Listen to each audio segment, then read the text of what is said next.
Ani, Bojo, Kwekwe, Tanzi, Scano.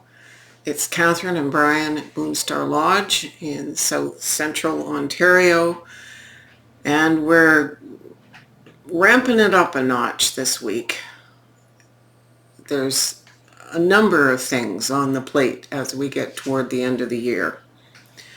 So we are not just dealing with our indigenous perspective on cartomancy and the moon cycles and how they reflect on the cards, but we're going to be talking Jungian psychology, parapsychology, all manner of things that relate to the spiritual world, spiritualism, and more. So if you can hang in to the end, I have an announcement about a very special deck, and we will see you at the end of the video, so to speak. I want to show you the card decks that we are using. And firstly, I should say that we've been specifically focused on spooky season and the ancestors. But now that we're past the full moon in November, we are careening towards December 1st, and the new moon of becomes her vision. We aren't always gifted with a 13th moon cycle in every year, and I will discuss that in a few minutes. This year we are. So it's important to look at our shadow stuff, anything that could hold us back from becoming the vision we seek to be as we come to that point of being woke, as it were. So I have decks that relate to it, and I will explain the decks as I get to them, and a multiplicity of oracles that relate to shadow work that I deem are some of the best of my collection, that now is one away from 1,800 things in my collection. So we have the Lunar Nomad Oracle. It's a form of Lenormand Plus by Shaheen Miro, one of my very favorite decks in my collection. We have the Ethereal Tarot, which is so spooky good, and it's on sale right now on Etsy, and it's free shipping because it's a Canadian, it's coming from BC, so if you're in Canada, it's free shipping, and it's just about half price. It's a spooky good deck because the Victorian imagery and the blackened, darkened out eyes draw me in. They draw me in very quickly. It's like going on a shamanic journey. As always, we have our buddies on the Marigold Tarot here for the ancestors, because even though we're not focusing on ancestors, they always have a lot to say. It's like that weird aunt at Thanksgiving. We have Nick Bantock's The Archaeo. It's an archetype oracle. One of my favorite oracles. I don't usually utilize a lot of oracles, but this Wisdom of the Oracle by Colette Baron Reid lived for years on my bedside. Not this particular version, the original version, and I now have the mini, which I don't like as much because the images aren't as clear. It's the same deck, it just was poorly printed. The Barbieri cards, just to give us, their zodiac cards, to give us some timelines. The Magic of You Oracle, which I've not used online, I don't believe, by Fiona Horn. This is the Artist Decoded Tarot. When I got this a little over a month ago, I had the box wrecked. I had to put library tape on the box in less than 2 or 3 days. I am enthralled with this. It comes up to the bedroom with me at night to work with most nights. And again, it's it's a shamanic style of deck, but it has angels, it has all sorts of things. Mass market, so it's cheap. I would strongly recommend that for people who want to start journeying. This is another Nick Bantock deck called The River, and it's kind of a stream of consciousness deck, but it allows us to kind of morph through with sacredness and safety into our shadow stuff. A brand new deck I've not worked with on camera before. It's called Intuitive Whispers Oracle by Maud Hurst. It's a Hay House deck, and it relates to helping us utilize our intuition to break through barriers. So, with that all said, these are the cards that I'll be using for the next 2 weeks. And I asked Brian to Dowse whether we needed to do reversals today, if that was advantageous, and I got a no. Some of these decks don't utilize reversals and some do, so it's probably to err on the side of caution. And are you ready, big guy? Let's go to the cards.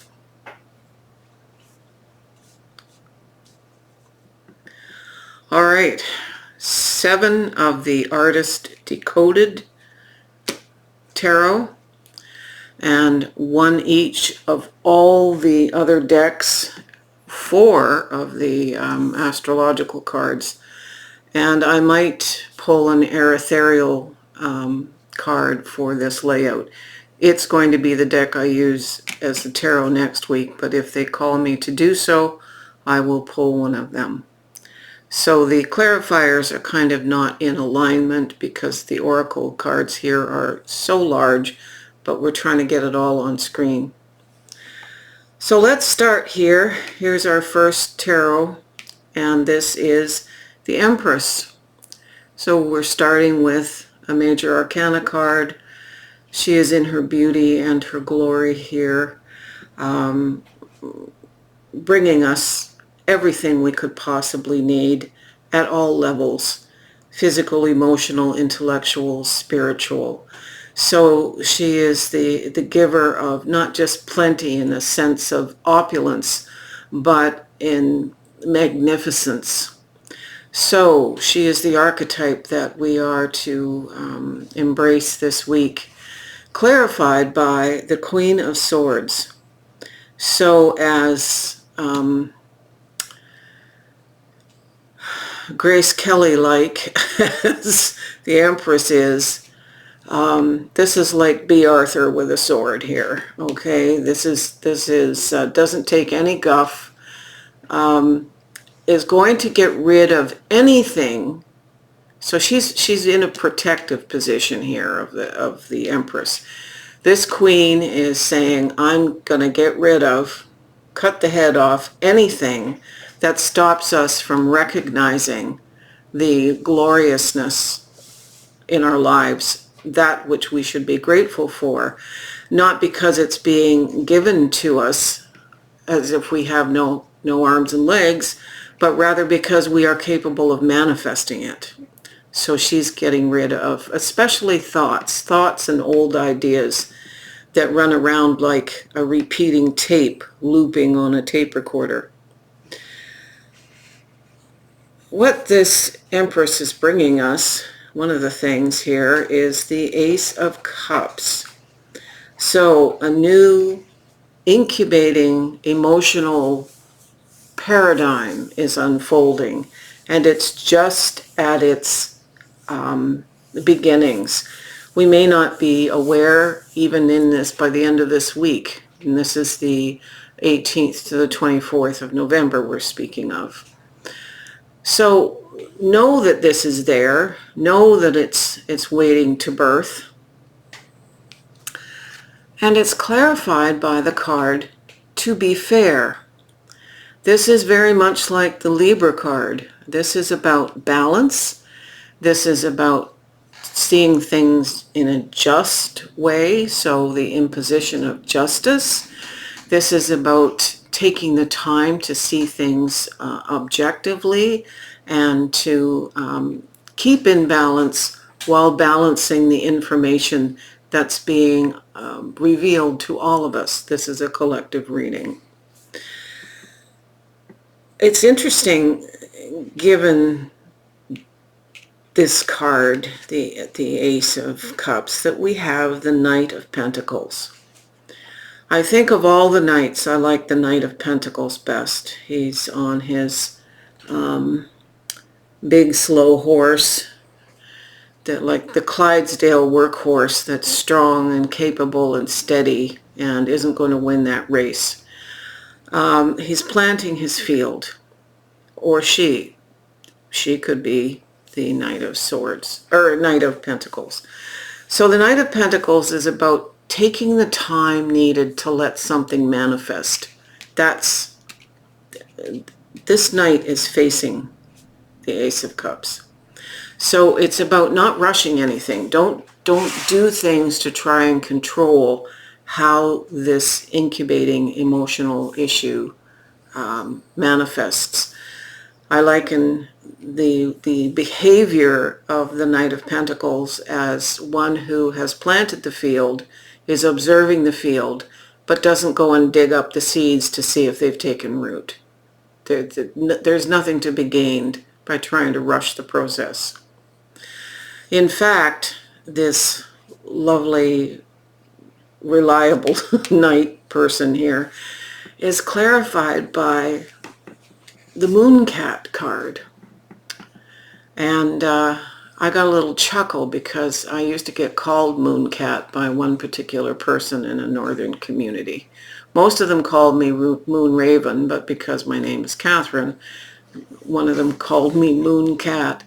Mooncat is a lithe, gentle being that walks lightly with us on all things intuitive.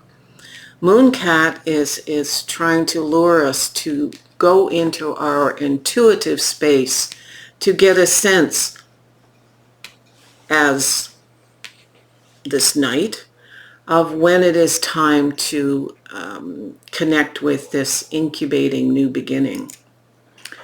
I like Mooncat. We have another ace, Ace of Pentacles. So we are being gifted with new beginnings at multiple levels. This is our earth walk.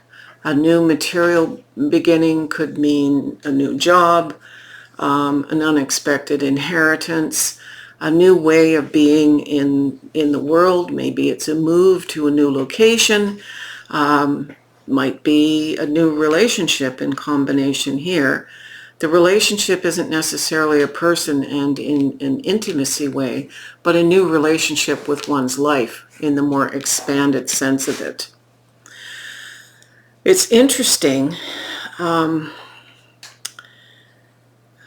can't make this stuff up. This card is I'm trying to think of the name of it here.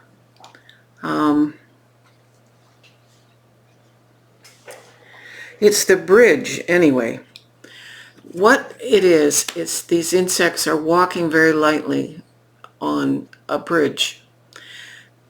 They're asking us, like scarab beetles would to the Egyptians, to walk lightly on this life that we are creating.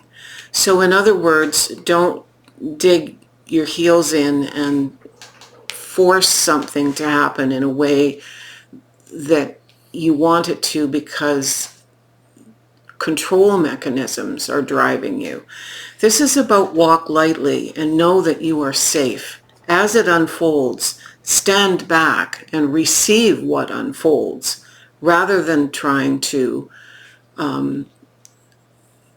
crush it, because basically you're going to potentially, we are all going to potentially ruin something or make it less than it could be. Remembering we have this Empress energy, and anything is capable of being manifested with this overarching energy of the week. Moving on, we've got the Five of Pentacles. And this is a fear-based response, feeling outside of something. It's potentially that the new material, earthly walk, potentially it's a move, potentially it's a new job, makes us feel fearful and outside and not connected. That's an old way of thinking. We're being cautioned here by the archetype called minimus. It says commune with the source. We need to commune with the source of our fear or sense of being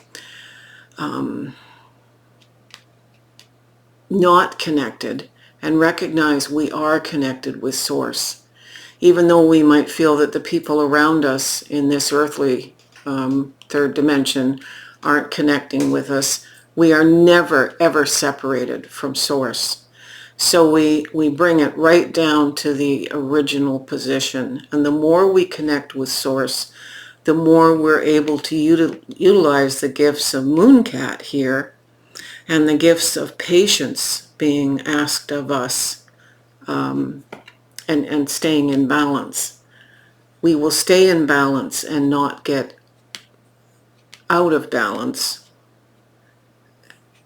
if we stay connected with source on this new journey.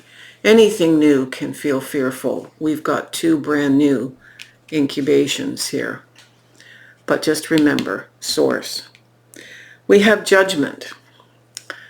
Judgment is hours and hours alone to make about our lives based on our intuition and our connection to source. It is only us who can judge whether our life is going successfully or not. We all know our parents have certain ideas, our partners, if we have one, has certain ideas. Our kids, if we have them, have ideas. Society at large has ideas. But our new life, as we are creating it with the gifts of the Empress, is ours to make the decisions about. And this judgment is, again, coming right back here to balanced and Libra-like, justice-like thinking. This card is clarified by the anchor, and the anchor is about knowing that when all of this comes to light, when you understand, when we all understand the changes that are coming, it's stable. There's a stability. It will feel like home at so many different levels. Home in the body, home in the emotions, home in the heart, home in spirit, home in every possible sense of the way. So we are the judge, and it will feel good. None of this anymore. And finally, the Six of Swords, which keeps coming up in weekly readings, not just the ones we film, but for other people and for myself. This is about moving out of rough waters, which is the Five of Swords, moving out of the rough waters and going to a place where the water is still and we can look back and see with different eyes, a new perspective. It's going from feeling homeless, in a sense, in the larger picture of homeless, to being at home. This new perspective helps us to stay away from this feeling of being detached. This is not a world-weary feeling. This is knowing that the person who's rowing the boat is helping us get to safety. This is often spirit is the one rowing us back to safety. And the clarifying card is very interesting. It is, what is meant for you will find you. So we are changing our perspective, and now what is meant for us to come, and that's what's incubating here, is going to find us. Now, I had to pull 4 cards in order to get the ones that relate to the timeline. And I asked Brian to dose. This is Scorpio season right now, and this is when this starts. This is an immediate thing. And it ends in Capricorn, which is the beginning of the year. So it's very interesting indeed. 2 other cards that pulled out first, so they pulled out in this order, are the Moon and Neptune. Well, the Neptune is the energy of the Moon. It's mystery, it's intuition, it's, shall we say, panning the depths or diving into the depths of our intuition.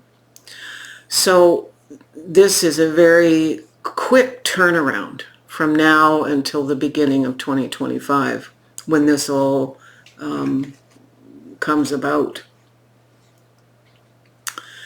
So you can flip the camera there, Brian.